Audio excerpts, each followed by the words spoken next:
Yan po ang mga bahay ng mga dumagat, isang katutubong Aita dito sa Quirino Province. Nasa gilid po sila ng karsada at sila po ay nagtitinda ng mga bagay-bagay na makikita sa bundok. Ayan po.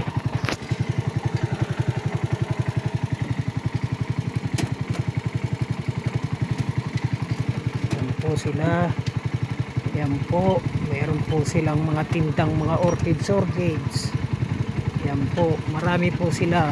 Ito po ay pamayanan at dito po sila nagbibenta ng mga alakal nila galing sa pagkukuhan. Ayan po. Matakbo po tayo. Ayan po. Puro pa mamamayan dito. Ayan po sila.